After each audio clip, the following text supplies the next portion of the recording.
जिन लोगों को चीज़ें नज़र आती हैं, जिन लोगों को निशानात नज़र आते हैं, जिन लोगों के जिस्म पे निशान लगते हैं, जिन लोगों के कपड़े फट जाते हैं, जिन लोगों के साथ जिनको कोई ख्वाब डरावने आते हैं, जिन लोगों को हस्तियां नज़र आती हैं, जिन लोगों को लगता है कानों में आवाज़ें आ रही हैं, ऐसा कोई भी मामला, इस तरह के और भी बहुत से जो भी आपके साथ वारदात जिसको कहते हैं, रूहानी वारदात अगर हो रही है और आप उससे तंग हैं, जो कि आपको होना ही चाहिए, तो आपको करना सिर्फ ये है कि आपको 4 महीने रोज़ाना रात को सोने से पौना घंटा या आधा घंटा पहले आपने चूल्हे के ऊपर 1 कप दूध को रखना है।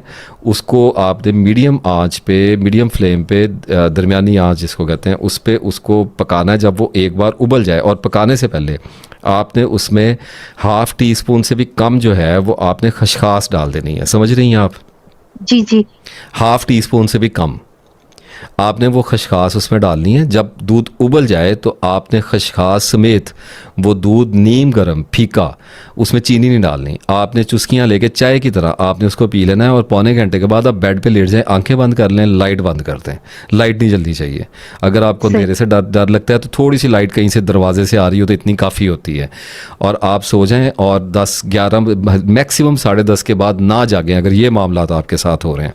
अगर मेरे साथ कल ऐसा कुछ शुरू हो जाएगा ना, तो मैंने बिल्कुल बिल्ली की तरह दुबक के मैंने 9:30 बजे सोना शुरू कर देना। तो आप उसके बाद ये इसको आप 1 महीने के अंदर अंदर इंशाल्लाह ताला आपको ये निशान वगैरह लगना, ये सारी चीज़ें आपकी ज़िंदगी से ख़त्म होनी शुरू हो जाएंगी। 4 महीने पूरा इस्तेमाल करें। इसके साथ साथ वॉक बहुत ज़रूरी है, क्योंकि ख़वातीन का वज़न बढ़ने का खदशा होता है इसमें। वॉक वगैरह तेज़ कर दें, अपनी 5-6 हज़ार कदम चला करें। सुबह वॉक करें, रात को खाने से पहले वॉक करें, खाना खा के वॉक नहीं करनी, ये सबसे इंपॉर्टेंट है। खाना खाने के बाद चहलकदमी होती है, वॉक नहीं होती है। बस ये इतना सा काम है करने वाला, सब कुछ ठीक हो जाएगा। उसके बाद फिर तस्वीर ज़्यादा कर दीजिएगा। नहीं, वो मुझे खुशबू आने की वजह समझ नहीं आती। नहीं आनी चाहिए। देखें वो मैंने आपकी वीडियो सुनी थी, आपने कहा था कि नहीं आनी चाहिए ना, नहीं आनी तो चाहिए मुझे ये ना। मैं बहुत आपको ज्यादा ही आना शुरू हो गया। ज़हनी कमज़ोरी होती है। देखें बहुत सी ऐसी चीज़ें हैं जो अल्लाह ताला ने हमसे छुपा रखी हैं। अल्लाह ताला का जिस तरह आलम असबाब चल रहा है, इस तरह आलम गैब भी चल रहा है। उसमें मखलूक़ात पाई जाती हैं, रूहानी मखलूक़ात, खबीस जिन्नात, शयातीन, बहुत कुछ उसमें चल रहा है जो हमारे इल्म में नहीं है और हमारा उनसे ताल्लुक़ भी नहीं होना चाहिए। जैसे हमें इस वक्त हमारे कमरे में इस वक्त आपके साथ जिन, शयातीन, फरिश्ते, पता नहीं क्या क्या चल रहा है। हमारा काम नहीं है ना उन पे, अगर वो हमें दिखाई देने लग जाए या महसूस होने लग जाए तो फिर हम जिंदा रहने में हमें मुश्किलात पेश आ जाती हैं, हमें प्रॉब्लम आनी शुरू होती है, हमारा जहन खौफजदा हो जाता है, ये चीज़ें हमारे पीछे लग जाती हैं। इसकी किसी आप साइंटिफिक रीज़न में ना आ जाएं। आपका असल काम यह होना चाहिए कि मुझे खुशबू ना आए। आपने करना क्या है खुशबू लेके ना?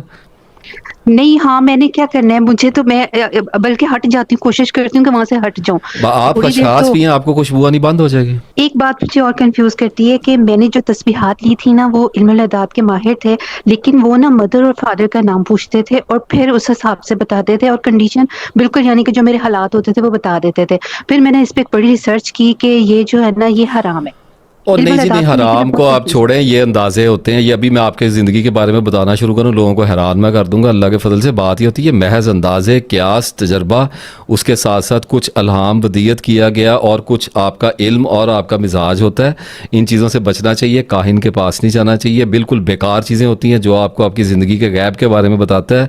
वो आपको अल्लाह की ज़ात से मायूस करता है, आपके दिल में वहम डालता है, आपको डरा देता है। अभी आपने अपने मुँह से कहा कि मुझे डराया गया। अब डराया गया कई तरह का होता है।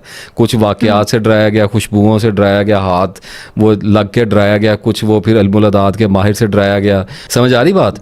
तो इंसान के जहन बड़े चालाक होते हैं, लोग बड़े बड़े तेज बैठे हुए हैं। अब इससे ये कौन सा गैब है ना? देखें, एक आप इल्म है, एक पीछे इन चीज़ों के पीछे ना जाएं। आपका असल काम ये है कि आपको सारी ज़िंदगी ना खुशबुएं ना जिनबूत नजर आए, आप आराम से बच्चे पाले तस्वीर करें, आप अपनी ज़िंदगी में से गुजर जाए, इल्म हासिल करते हुए। बस अल्लाह मेरी जिंदगी में ये बहुत सारी चीजें ना होती रही है। यानी कि आपने कहा ना कि पीछे कुछ ऐसा हुआ है। मैंने एक रेंट पे घर लिया था, तो उधर भी हमें नींद नहीं थी आती, तो हमें पता लगा था कि हमसे पहले भी फैमिली एक डर के वहां से जा चुकी है। यानी मैंने लाइफ में देखा है कि ये चीजें बहुत ज्यादा मेरी लाइफ में यानी कि है इनका दखल। कोई बात नहीं, ये कुछ लोगों के साथ वाकयात होते रहते हैं। जब आप एक बात समझें, जब आप चीज़ों को बहुत ज़्यादा सोचेंगे या आपकी अपने बारे में ये राय होगी कि मेरे साथ ऐसे वाकयात बहुत होते रहते हैं, तो आपके साथ ही तो ऐसे वाकयात होंगे। मेरे साथ नहीं होते तो मेरे साथ नहीं होते। सही।